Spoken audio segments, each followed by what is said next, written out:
udah ditulis semua tuh, kita tinggal coret-coret aja. Jadi kalau ada senyawa yang berseberangan, misalkan senyawa yang sama di kiri sama di kanan, senyawanya sama, jumlahnya sama, kita coret.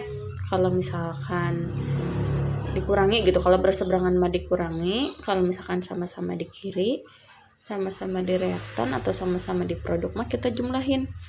Yuk kita mulai dari P.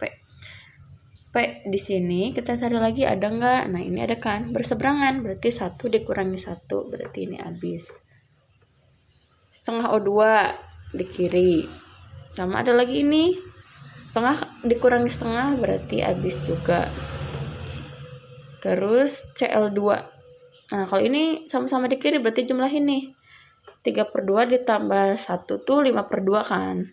Kita cari di kanan ada gak? Ada ini 5/2. Nah berarti kan habis nih. PlCl3 nggak ada ya. H2 di kiri, di kanan ada, berarti 1 dikurangi 1. HCl nggak ada ya. Nah udah ya. Kita kalau yang persisnya berarti tinggal kita tulisin lagi. Di reaktan tuh ada PCl5 sama H2O. PCl5 tambah H2O, jadi di kanan tuh ada POCl3 sama 2HCl. POCl3 tambah 2HCl. Nah jadi hasil dari tadi kita coret-coret itu, hasilnya ini harus sama dengan yang ditanyakan. Ini sama enggak? Sama kan ya, kalau udah sama berarti pekerjaan kita udah benar. Kalau misalkan ada yang berbeda berarti pekerjaan kita ada yang salah. Nah ditanyakan kan delta H-nya, perubahan entalpinya. Ini gampang, tinggal dijumlahin aja. Ini dikurang ini, tambah-tambah ini, tinggal dijumlahin. Hasilnya itu minus 798 kilojoule. Jadi nah ini delta H-nya. Kayak gitu ya, ini salah satu jenis soal dari hukum Hess gitu.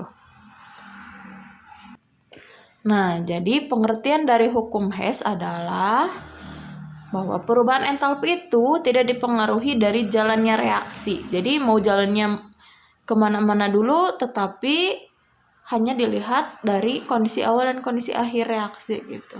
Jadi kayak tadi misalkan Bayu dari Tasik ke Jakarta, nggak dilihat gitu, Bayu itu kemana dulu, mau ke Garut dulu, ke Bandung dulu gitu sebelum ke Jakarta. Tapi yang penting tuh kondisi awalnya itu di Tasik, kondisi akhirnya di Jakarta. Jadi hanya dilihat dari kondisi awal dan kondisi akhir aja gitu. Nah selanjutnya sebenarnya ada yang kelewat kemarin, contoh soal dari persamaan termokimia. Misalkan pada pembakaran 1,6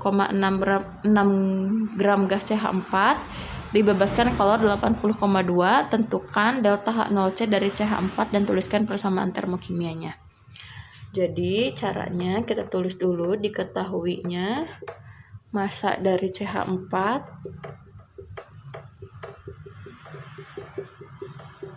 1,6 gram dibebaskan kalor, berarti delta H-nya sama dengan minus 80,02 kilojoule. Kalau dibebaskan kan berarti eksoterm gitu. Tentukan delta H0C CH4 dan tuliskan persamaan termokimianya. Pembakaran itu ingat ini tuh rumusnya CH4 tambah O2 jadi CO2 tambah H2O.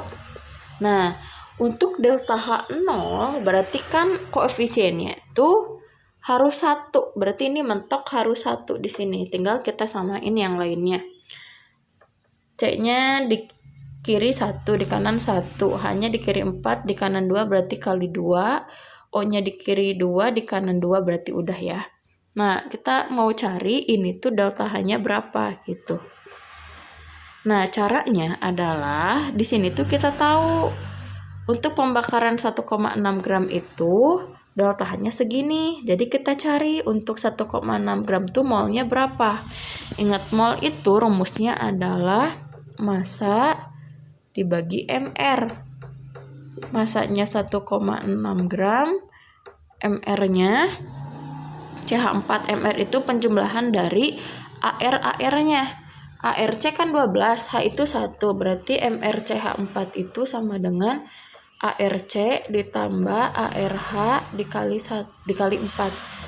Karena hanya ada 4, berarti 12 ditambah 1 dikali 4, 4 berarti sama dengan 16. Berarti MR-nya sama dengan 16, 1,6 dibagi 16 itu berarti sama dengan 0,1 mol. Nah, yang diketahui itu, jadi untuk 0,1 mol, delta H-nya itu sama dengan minus 80,2 kilojoule. Yang ditanyakan kita untuk 1 mol, berapa delta H-nya gitu. Nah, ini pakai rumus ini ya. Jadi kalau udah diketahui molnya, kita bisa pakai rumus ini.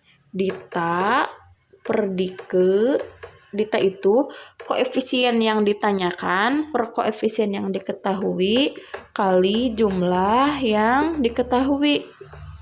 Dita yang ditanyakan koefisiennya untuk 1, yang diketahui bukan koefisien itu kan sebanding dengan mol ya.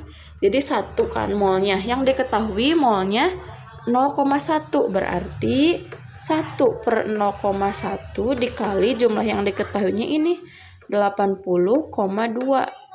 kilojoule, berarti sama dengan 802 kilojoule. Minus ya, ingat karena ini kan minus.